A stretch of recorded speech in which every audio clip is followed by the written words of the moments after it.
Hi hello నమస్తే, welcome to my channel బాయ్. ఈ ఛానల్ కొత్తగా చూస్తున్నట్టయితే ముందుగా సబ్స్క్రైబ్ చేసుకోండి. అలాగే నేను చెప్పే వీడియో నచ్చితే మాత్రం అందరికీ షేర్ చేయండి బాయ్.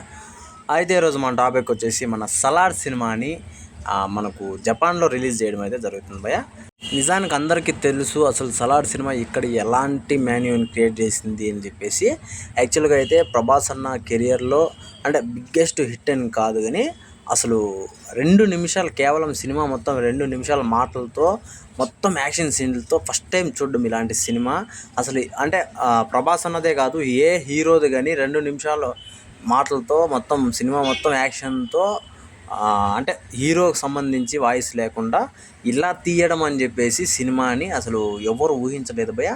ఆ రేంజ్లో అయితే ప్రశాంత్ నీల్ గారు అయితే తీశారు. మన కేజీఎఫ్లో కూడా చాలా వరకు డైలాగులు అయితే ఉంటాయి, చాలా ఇది ఉంటుంది. కానీ ఇందులో అన్న సింపుల్గా 2-3 డైలాగులు చెప్తాడంతే. ఒక రేంజ్లో అయితే ఈ సినిమా పోవడం అయితే జరిగింది భయ్య. అలాగే సలార్ 2 అప్డేట్ కూడా మనకు తొందరలో వదలబోతున్నారు భయ్య. అయితే ఇప్పటి వరకు సలార్ 2 ఫస్ట్ ఉంటుందా లేకపోతే ఎన్టీఆర్ అన్నతో 31 అనేసి అది ముందు ఉంటుందా అని చెప్పేసి క్లారిటీ అయితే లేదు భయ్య నిజానికి. అయితే ఎన్టీఆర్ 31 అప్డేట్ వచ్చేసి మనకు ఎన్టీఆర్ అన్న బర్త్డే రోజు అంటే మే 20వ తారీఖున మనకైతే అప్డేట్ వదులుతారు భయ్య. అప్పుడు క్లారిటీ అనేసి వస్తుంది. ఎందుకంటే సలార్ 2 అంటే ఇప్పుడే జరుగుతుందా లేకపోతే ఆ సినిమా అయిన తర్వాత ఈ సినిమా జరుగుతుంది అని చెప్పేసి కొంచెం క్లారిటీ అయితే వచ్చేస్తుంది భయ్య ప్రభాస్ అన్న ఫ్యాన్స్కి అందరికీ.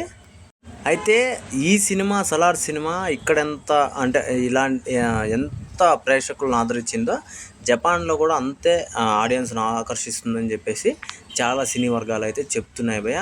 మరి చూడాలి అక్కడ ఏ రకంగా మనకు సలార్ సినిమా ఆడుతుంది అని చెప్పేసి. యాక్చువల్గా అయితే మాస్ సినిమాలు అయితే అక్కడ మాస్ సినిమాలు భారీగా ఆడతాయి భయ్య. దానికి నిదర్శనం మన రజనీకాంత్ అన్న సినిమాలు, మొన్న వచ్చిన మన ఎన్టీఆర్ అన్న సినిమాలు కూడా అక్కడ అయితే రిలీజ్ అవ్వడం అయితే జరుగుతున్నాయి భయ్య. మరి ఇప్పుడు డైరెక్ట్గా కూడా రిలీజ్ అవుతున్నాయి ఒకేసారి.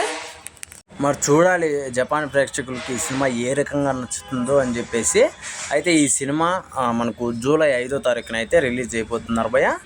అది సేమ్ ఫ్రైడే రోజే రిలీజ్ చేయబోతున్నారు. అంటే మనకు సెంటిమెంట్ భయ్య, ఇక్కడైనా అక్కడైనా ఎక్కడైనా కూడా ఫ్రైడే రోజు రిలీజ్ చేయడం చాలా సెంటిమెంట్. అంటే మనకంటే సాటర్డే సండే హాలిడే ఉంటుంది కాబట్టి మనకు ఫ్రైడే అని చెప్పేసి యాక్చువల్గా అది సెంటిమెంట్ కాకపోయినా అలా వస్తుంది. మరి అక్కడ ఏ దీంతో వీళ్ళు అలా చేశారో తెలియదు, కానీ మనకు అక్కడ కూడా ఫ్రైడేనే రిలీజ్ అవ్వబోతుంది భయ్య. మరి చూడాలి అక్కడ ఎలా ప్రేక్షకులు ఆదరిస్తారో అని చెప్పేసి.